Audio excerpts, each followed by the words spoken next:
Industrialisasi ialah kata kunci negara berkembang mengejar ketertinggalan, tak terkecuali Indonesia. Industrialisasi harus jadi keniscayaan pembangunan ekonomi nasional.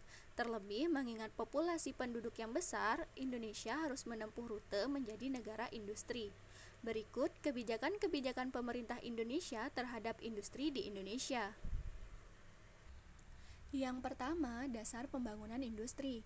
Di antaranya, Undang-Undang Dasar Negara Republik Indonesia tahun 1945 mengatur tentang perindustrian dalam pasal 33. Undang-Undang Nomor 5 tahun 1984 tentang perindustrian. Peraturan Pemerintah Nomor 17 tahun 1986 tentang kewenangan pengaturan, pembinaan, dan pengembangan industri. Dan Peraturan Pemerintah Nomor 38 Tahun 2007 tentang pembagian urusan pemerintahan antara pemerintah, pemerintahan daerah provinsi, dan pemerintahan daerah kabupaten atau kota. Kebijakan yang kedua mengenai peraturan teknis yang di dalamnya mengatur tentang standarisasi dan penggunaan produk dalam negeri. Kebijakan yang ketiga, kebijakan industri nasional dan kebijakan teknis pembangunan industri daerah. Bidang perindustrian merupakan salah satu kewenangan wajib yang harus dijalankan oleh daerah. Untuk itu, harus dilakukan pembagian perincian yang jelas agar tidak terjadi saling tumpang tindih dengan pusat. Kebijakan nasional di bidang perindustrian tak dapat dilepaskan dari kebijakan pembangunan nasional di bidang perekonomian yang disusun dalam suatu program pembangunan nasional atau Propenas.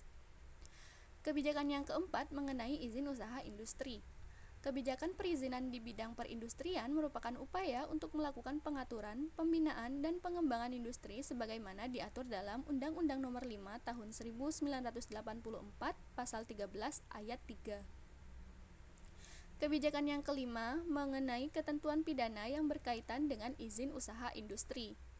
Setiap orang yang berkeinginan untuk mendirikan suatu perusahaan industri maupun untuk memperluas perusahaannya berkewajiban untuk mendapatkan izin usaha industri. Izin ini dimaksudkan untuk memantau perkembangan dari perusahaan tersebut dan juga untuk melihat bahwa pendirian usaha tersebut tidak bertentangan dengan peraturan perundang-undangan yang lain, sepanjang berkaitan dengan pendirian suatu perusahaan atau perluasan usaha industri tersebut. Yang keenam adalah Pasal 77 Undang-Undang Nomor 13 Tahun 2003 dalam Undang-Undang Cipta Kerja tentang jam kerja karyawan. Meski terdapat perubahan, jumlah jam yang harus dipenuhi pekerja pada Undang-Undang Cipta Kerja tak berubah dari aturan sebelumnya. Seperti aturan lama, jumlah jam kerja dihitung 7 jam dalam sehari dan 40 jam dalam sepekan untuk 6 hari kerja, atau 8 jam dalam sehari dan 40 jam dalam seminggu untuk 5 hari kerja.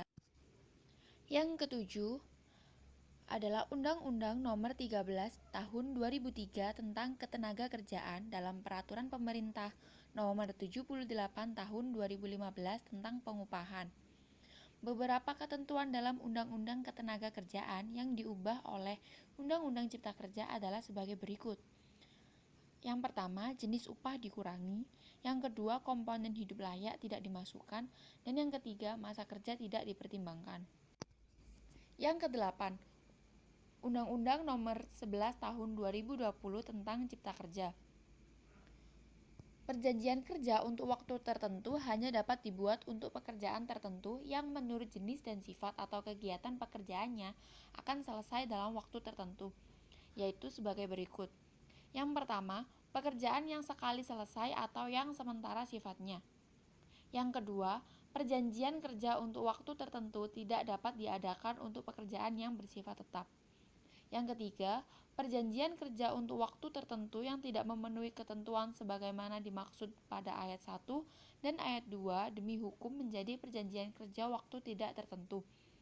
Dan yang keempat, ketentuan lebih lanjut mengenai jenis dan sifat atau kegiatan pekerjaan, jangka waktu, dan batas waktu perpanjangan perjanjian kerja waktu tertentu diatur dalam peraturan pemerintah. Demikian pemaparan dari kami, semoga bisa membantu dan bermanfaat. Terima kasih.